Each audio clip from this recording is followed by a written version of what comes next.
if anyone can get this link, then what's the value of this link? Google wanted to acquire them. You need to create a completely different strategy that will allow you to generate the same number of links. Most journalists don't care about your new software. 1, 2, 3, 4. Want to attract and convert more leads?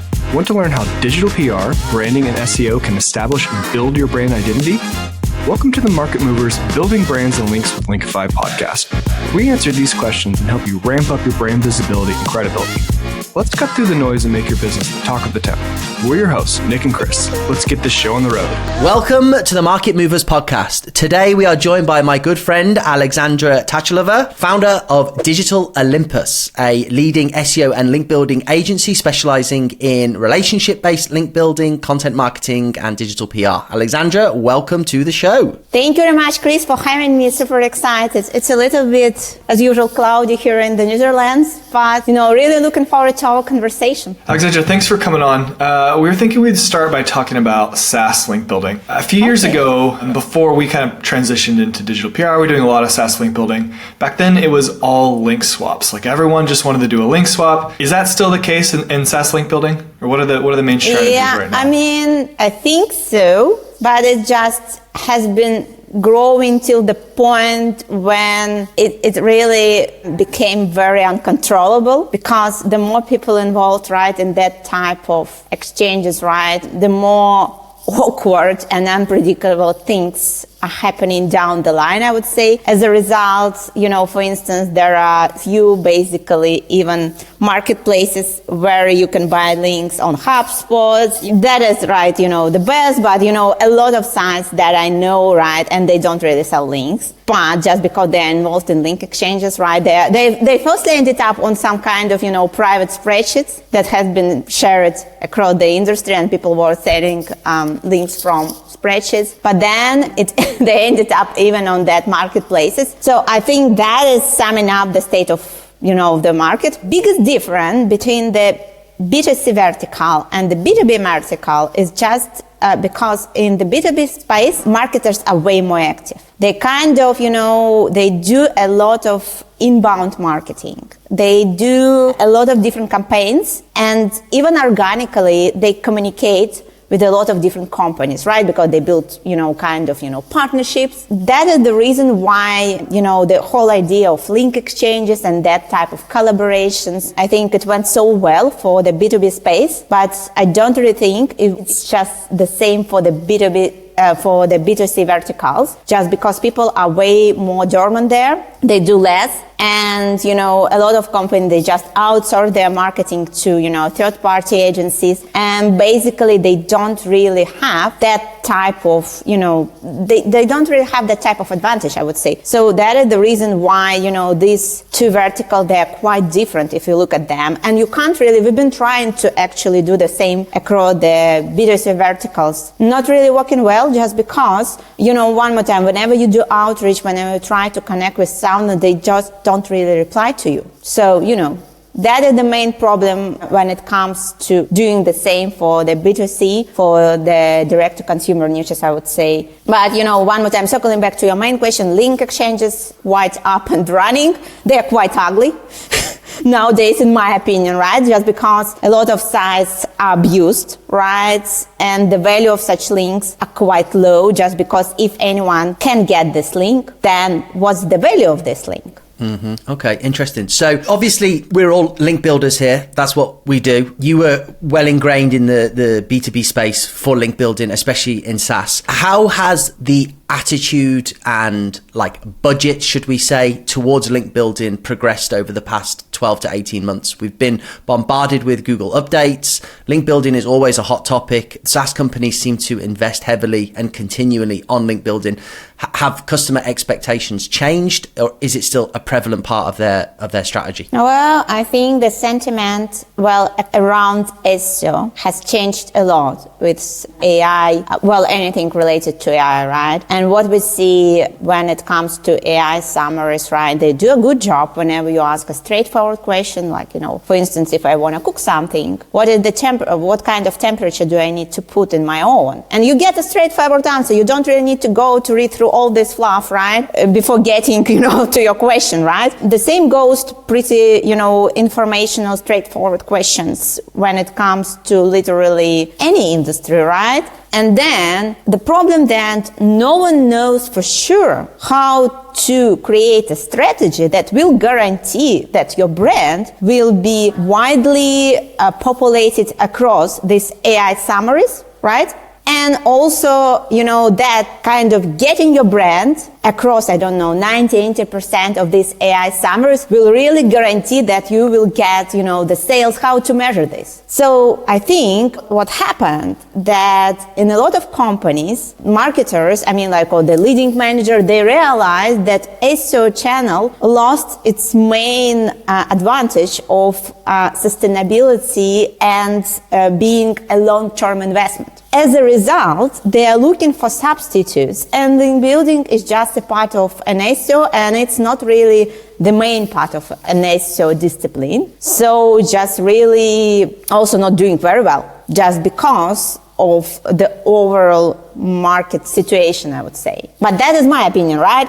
I might be wrong, but that's what I see just based on various signals, right? We have our closed community for SaaS link builders, let's say, and basically starting from somewhere in November, we saw a lot of people that were laid down. And the trend, it continuously growing. So, in January, another portion of people was laid down. And I think that is not the end, because companies will continue removing, right, separate, professionals trying to combine, their, kind of responsibilities across different departments and consolidating, right, their resources. And just one more time, looking for other ways to build up this long-term growth vehicle. I'd say, beyond SaaS, it seems like there's been so many Google updates. The sites that have survived those seem to be putting more money into links. I'm sure they are the same with content, or maybe it's that content has gotten so much cheaper to produce. For me, it seems like the budgets for link building have increased over the past year.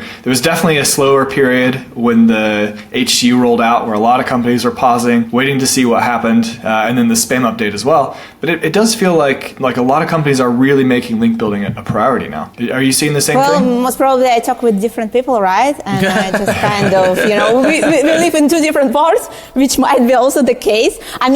For sure, right, the companies, I would say the following, right? If you sell link building in a different way, right, as we decided to proceed with, instead of saying, we are going to build you links to these pages with, that, whatever it is, instead of this, right, you say, look, links are kind of the foundation of everything in terms of, association and understanding what you do, right? And we basically, right, and instead of just going after, very industry-oriented links, right, go after, the top-notch links that they would normally, in the majority of cases, they just don't really get these links, right? Because they are not considerate, their brands are not considerate, right? Then, it works quite well just because they understand that the chances of getting these links are very low. And at the end of the day, it's a good investment. It's also, an emotional investment for them. So, a few kind of things are involved there besides just, the business value, the emotional value, and blah, blah, blah. That type of links work. As for, like the mid-tier links, I would say, right? Also the one that are quite hard to get and blah, blah, blah. So I would say from, the similar type of businesses, right? Personally, I don't see much value in them at this point, right?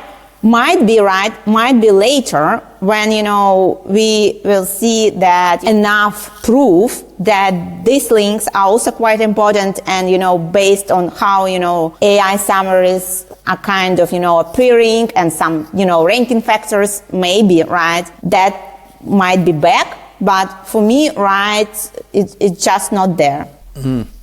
I'm curious to think if these sort of Google sheet lists of, B2B SaaS link building from agency to agency, they've been worked on now for a number of years, where everybody is, like you said, getting these mid to low tier links. They're all getting the same links. Do you think that we've got to a point now where Google has identified and dismissed these as links past any sort of credibility, and therefore sort of tier one media links are the things that move the needle? Or do you think that like SaaS and B2B companies still need to get these low to mid tier links as like a foundational part of their link building strategy, and what's going to move the needle against their competition is building those tier ones on top? Well, it's really hard because in my opinion, you can do this, internally. You don't really, because if you do marketing, then that type of link, they come just organically. You just really need to do a small effort there. You need to think strategically, but being completely honest, it's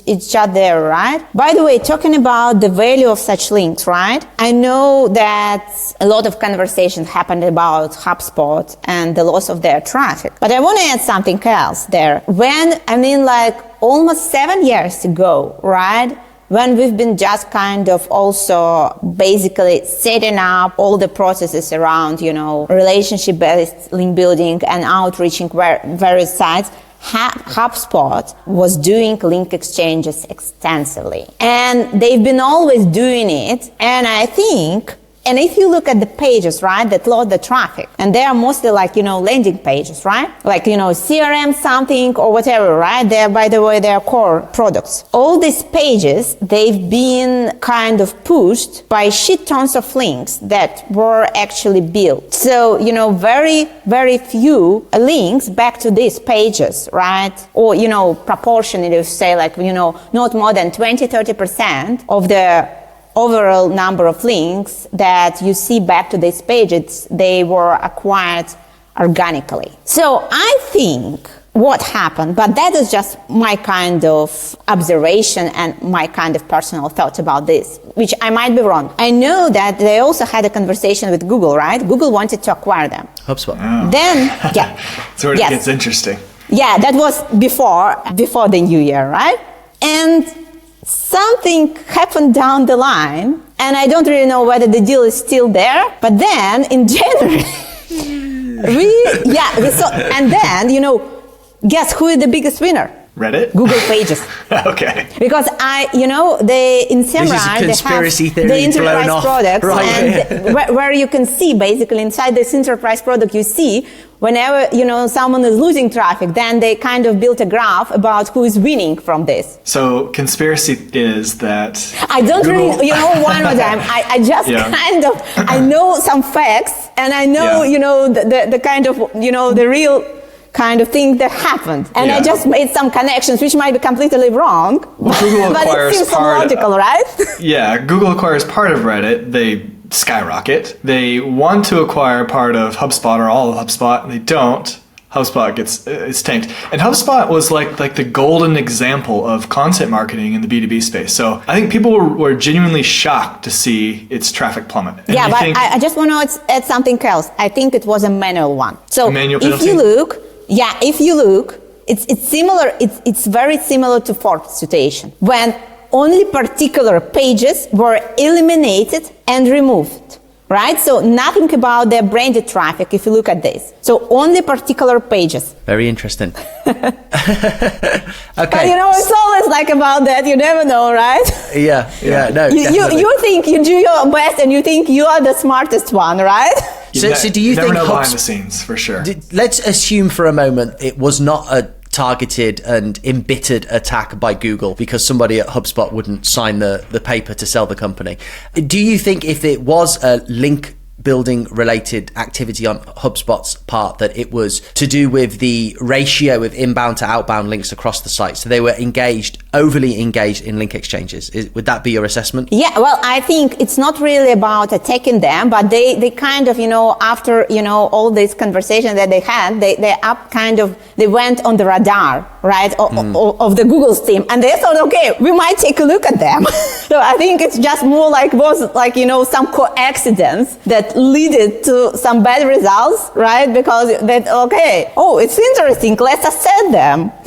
So most probably, I think it's just a coincidence. It's not really like, they really attack them or something like that. It's just, one thing drag the other thing, right? Which normally what we see in our, in our world, they are just but, one more time, if you look at their links, you don't really need a link building degree to understand, right, that they are all quite manipulated, especially back to their landing pages. Interesting. Okay, so where should we go from there? I think that was a fun little rant. Okay, so if you were in charge of restoring that, like what would you do? There's like so much debate on removing toxic links or what you think are toxic links. How do you feel about that? Are you in the camp that you should remove things if you think they're toxic? Obviously, if they have a manual penalty and there's some insight on for their team, they would handle that. But let's say that there was no information from Google. Remove toxic links, don't remove toxic links. They are not really toxic, if you know what I mean. Personally, I haven't been seeing much of changes if, right, you do this, unless that is like links from porn, weight loss, you know what I mean, right? So unless that is just really something critical, right? But the ones that they have, right, they've been acquiring from other corporate blogs and so on. But I think in order to change this paradigm, right, if you want to recover, you need to create a completely different strategy that will allow you to generate the same number of links, in a more organic way, which means,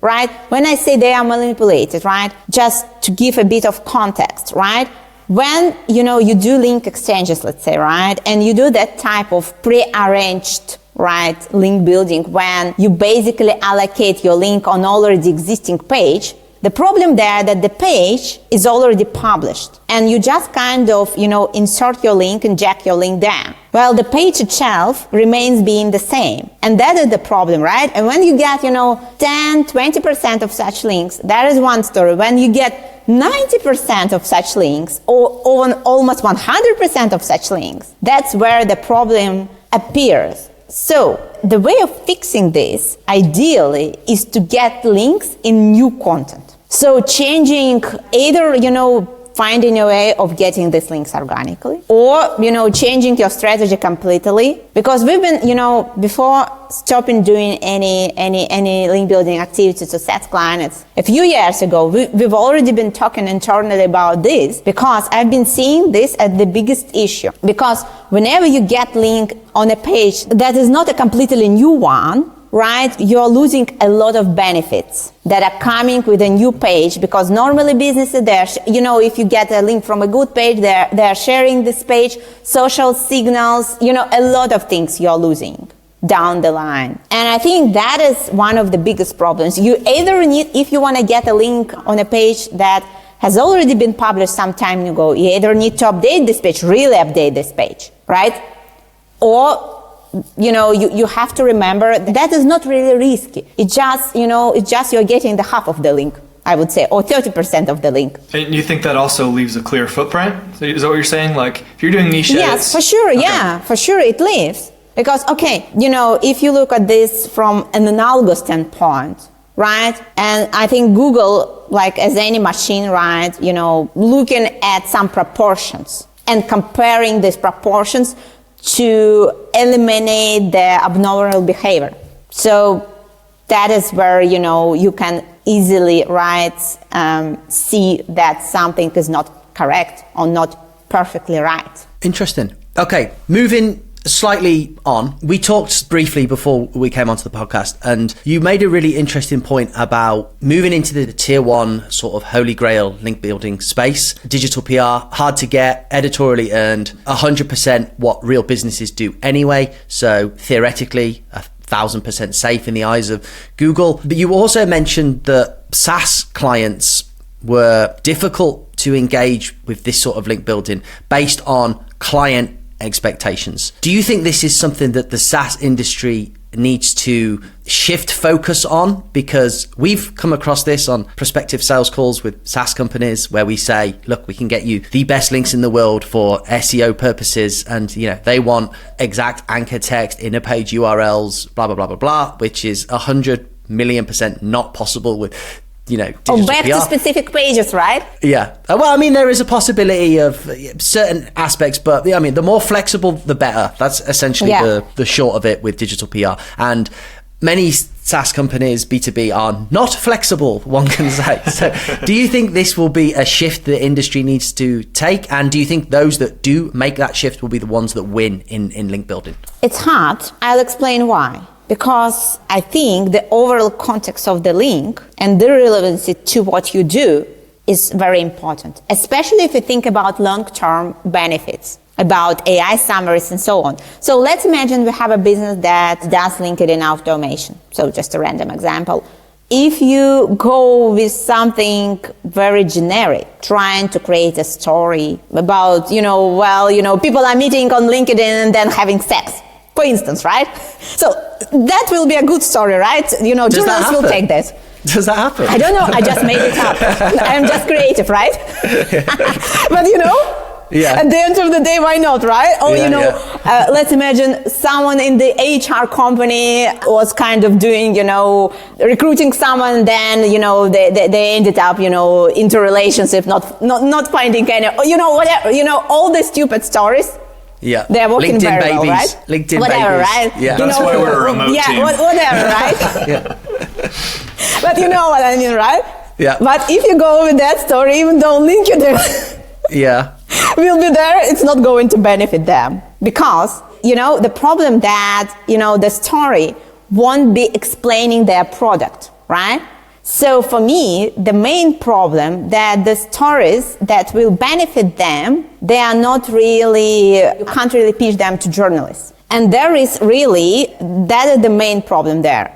So, even though, sometimes you also have, some challenging clients. Say we have one client in the travel niche and they operate in Africa, right? In Tanzania to be precise. And that is also not so easy to tackle market just because we want to go to USA Today, for instance. But Tanzania is not really on their radar, I would say, right? So we need to create a story about European markets or something like that, but that will be still in the travel sector, right? So they will be still positioned as an expert in the travel industry, which is fine, I think. Well, not in an ideal scenario, right? It's fine. But I just can't really find a way of making the B2B clients leading the story that will really benefit their brands and putting them the expert in their niche, unless maybe you do something like, you ask, people from Microsoft, then, other leading brands, and then you add this person there as well and saying, that's what, experts think about ABC, but that is quite boring, right? So, it's not going to, you might be featured somewhere, but on not really the best of the best publication and so on, if you know what I mean. And from a professional standpoint, if you do something, PR worthy, then you would love to do a good story, right? You would love to do something that, you can casually chat about with your friends and say, you know what, I did this. Yeah. It's definitely a lot more challenging. But, for sure it's possible, I think. At the end of the day, if you continuously doing this, if you have relationship with journalists, you can try, right? But if you just do it like we do, we don't really have a lot of relationship, we don't really know people, we can't really go with very precise stories and just hoping for the best. Yeah, we always tell clients, our prospects, that we have to be very flexible. There are some B2B industries or the nature of the company, it does lend itself to being more PR friendly. We do find that. But there's a lot where it's just, in order for them to succeed with digital PR, they will have to be flexible. Most journalists don't care about your new software update, your new product, unless your product is like truly groundbreaking. New feature, right? Yeah. They're always talking, we have a new exciting feature. And I just think about it, and I try to explain the following. Think about the world on a general note. When you open a news portal, what you see there? The economical situation, right? Some changes, global and,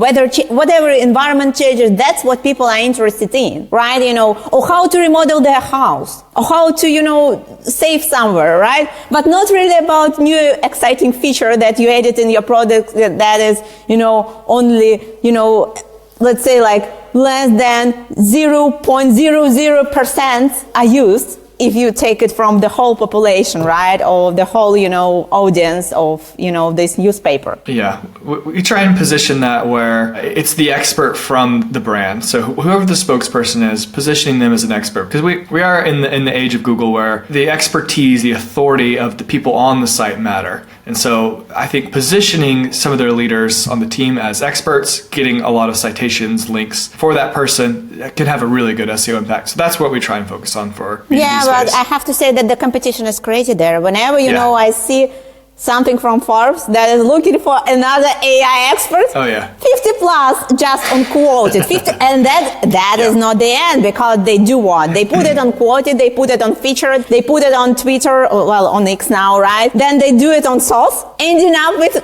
what? Almost Hundreds. 300 to 400 features. But Let me choose the best one. Yeah. I think, to speak to Nick's point as well, and to your point as well, Alex, I think you picked like the hardest combination of doing digital PR, which is like a B2B SaaS company operating in the marketing space. That is that's the nightmare. That is a nightmare. But we used to have 100% of only this type of clients.